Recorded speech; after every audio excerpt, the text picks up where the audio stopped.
नमस्कार। हमारे नए वीडियो में आपका स्वागत है। तो तारा विद्या के ऊपर ये वीडियो होने वाला है।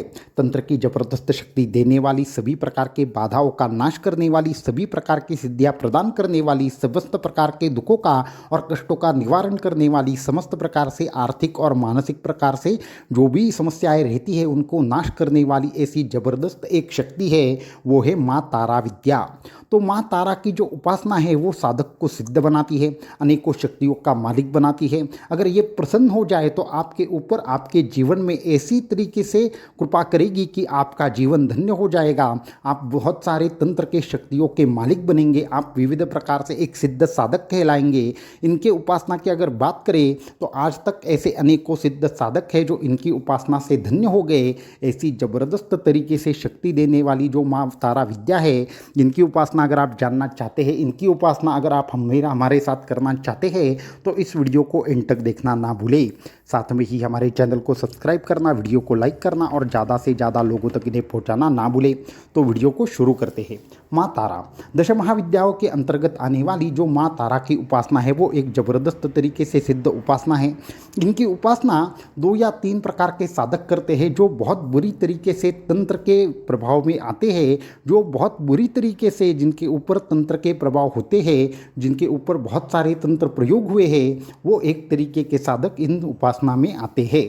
दूसरे वो साधक आते हैं जो कहीं ना कहीं पे राजनीति में सक्रिय है, वो भी साधक इस उपासना में आते हैं। और तीसरे वो एक प्रकार से तंत्र की एक अत्युच्च कोटि के स्थान पर पहुंचना चाहते हैं, तंत्र में सिद्धि हासिल करना चाहते हैं, तंत्र पे महारत हासिल करना चाहते हैं।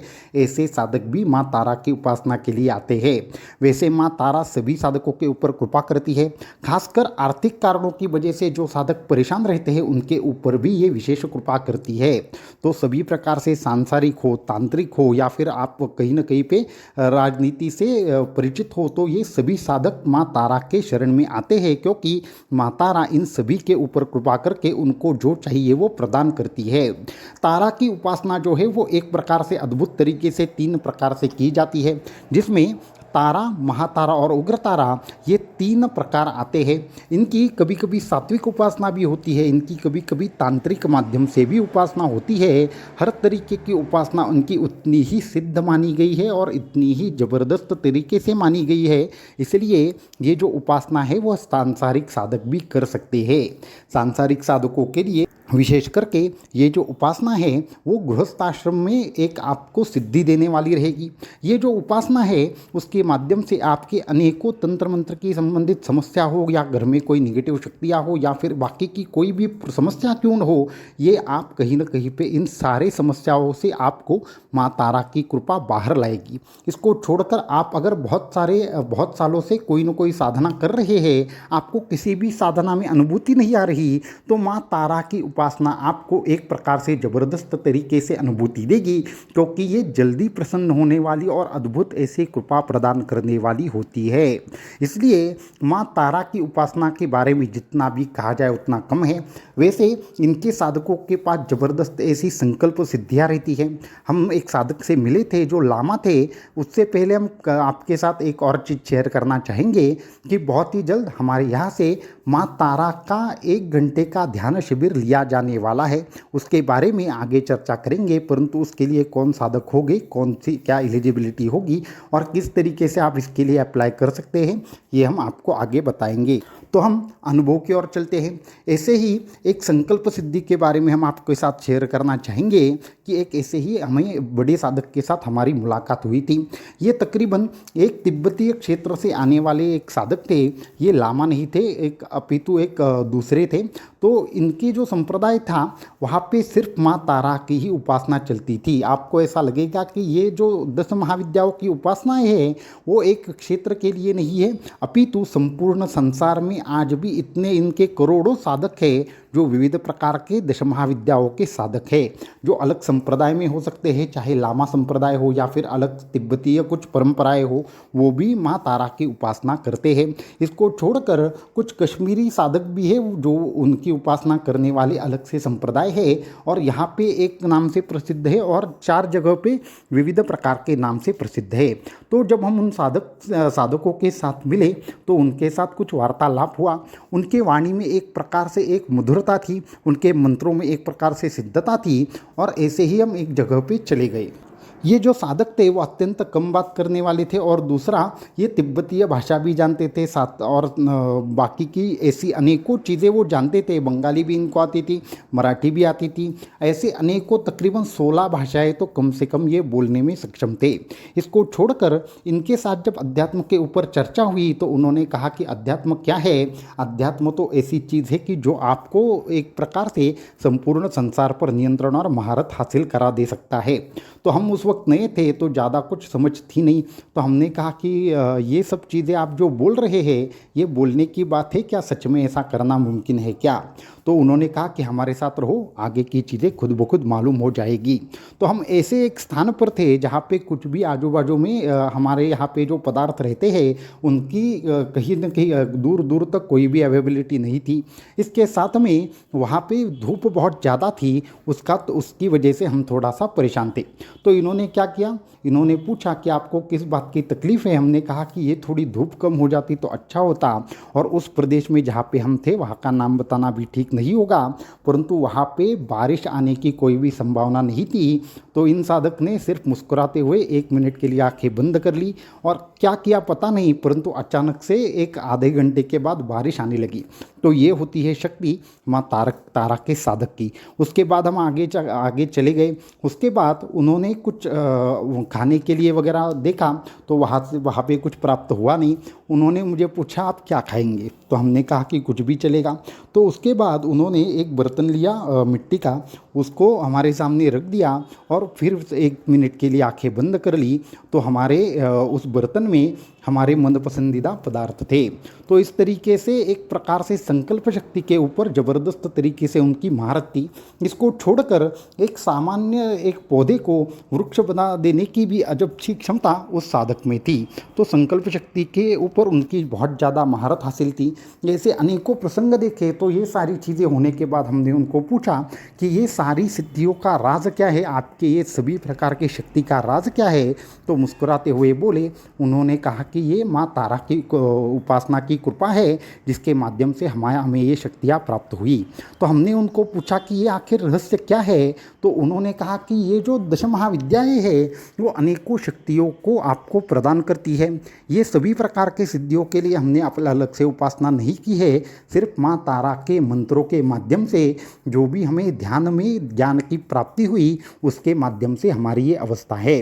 तो ऐसी अनेकों गुप्त रहस्य उन्होंने हमें बताए, किस तरीके से माँ तारा की साधना की जाती है, क्यों आखिर वह संकल्प शक्ति बढ़ाती है।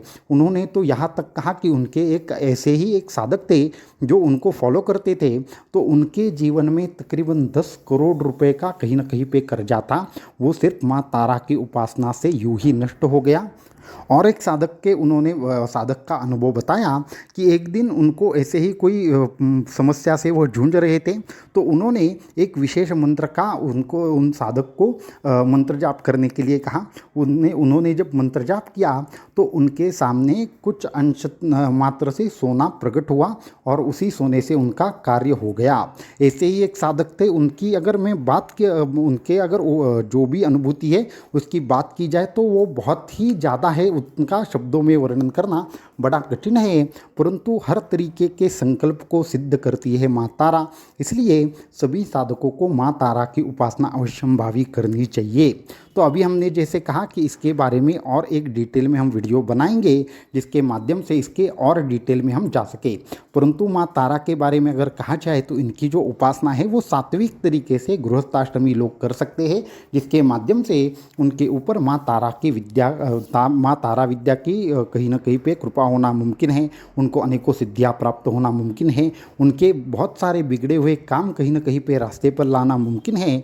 तो इसलिए हम इन सभी साधकों को ये कहना चाहेंगे, जो भी साधक सांसारिक एक प्रकार से विपत्तियों से जूझ रहे हैं, उन सभी साधकों के लिए ये 1 घंटे का जो शिविर रहेगा वो रहेगा, जहाँ पे माँ तारा के हम विशेष ध्यान और मंत्र की एक प्रकार से कहीं न कहीं पे ध्यान के माध्यम से ये मंत्र करेंगे। तो ये जो शिविर है उसके लिए कुछ महत्वपूर्ण सूचनाएं हम देना चाहेंगे, और उसके बाद इनकी और उपासना कैसे की जा सकती है ये भी देखेंगे। तो जिन्होंने भी शक्तिपात दीक्षा प्राप्त की है, जिन्होंने भी हमारे यहाँ से एक प्रकार से गुप्त बीज मंत्र दीक्षा प्राप्त की है, वो साधक इस शिविर को कर सकते हैं। बाकी के साधकों के लिए ये शिविर नहीं है। अगर आपको ये करना है तो आपको दीक्षा लेने के बाद ही ये करना मुमकिन है, क्योंकि ये दश महाविद्या है। दश महाविद्याओं की उपासना करने के लिए एक विशेष प्रकार की संरचना की आवश्यकता होती है। इसके लिए विशेष प्रकार से शक्ति की आवश्यकता होती है। इसलिए जो साधक गुरु पूर्णिमा के दिन दीक्षा प्राप्त करेंगे या फिर इससे पहले जिन्होंने दीक्षा प्राप्त की है, उसमें से सभी साधक इस उपासना के लिए एलिजिबल रहेंगे। वो साधक ये पूर्ण उपासना कर सकते हैं। इसके लिए कोई भी फीस नहीं है, कुछ भी नहीं है। तो ये उपासना 1 घंटे का लाइव शिविर इसका होगा, परंतु वो सिर्फ दीक्षा प्राप्त साधकों के लिए होगा, बाकी लोगों के लिए नहीं होगा। इसलिए जो भी दीक्षा इससे पहले जिन्होंने प्राप्त की है या फिर जो गुरु पूर्णिमा के अवसर पर दीक्षा प्राप्त करने वाले हैं, उन सभी साधकों के लिए ये लाइव शिविर होगा, ये ध्यान शिविर होगा, जिसके माध्यम से माँ तारा विद्या आप तक पहुँचे। इनकी किस तरीके से उपासना की जाती है, इनकी किस तरीके से साधना की जाती है, और ये साधना हम आपसे करवाएंगे। इसके लिए आपको शक्तिपात दीक्षा कम से कम प्राप्त करना आवश्यक है। और उसके बाद और एक चीज़ कहना चाहेंगे, ऐसे ही दश महाविद्याओं की विविध प्रकार की उपासना है जो दीक्षित साधक है उनके लिए बहुत ही जल्द हमारी ओर से ली जाने वाली है। उसके लिए कोई भी बाकी की चीज़ नहीं रहेगी। बस जो साधक दीक्षा प्राप्त करेंगे उनके लिए ये साधनाएं ऐसे ही अवेलेबल हो जाएगी। तो ये भी एक बात। अब हम जो सामान्य साधक सभी प्रकार से इनकी उपासना करना चाहते हैं, वो किस तरीके से उपासना करें ये थोड़ा सा बताना चाहेंगे। कुछ ऐसे गुप्त रहस्य हैं जो ग्रंथों में वर्णित होते नहीं, सिर्फ गुरु कृपा के माध्यम से, परंपरा के माध्यम से पता चलते हैं, वो भी थोड़ा सा हम बताना चाहेंगे। इनकी उपासना करने का एक सरल नियम यह है कि आप 2 या 3 प्रकार से इनकी उपासना कर सकते हैं।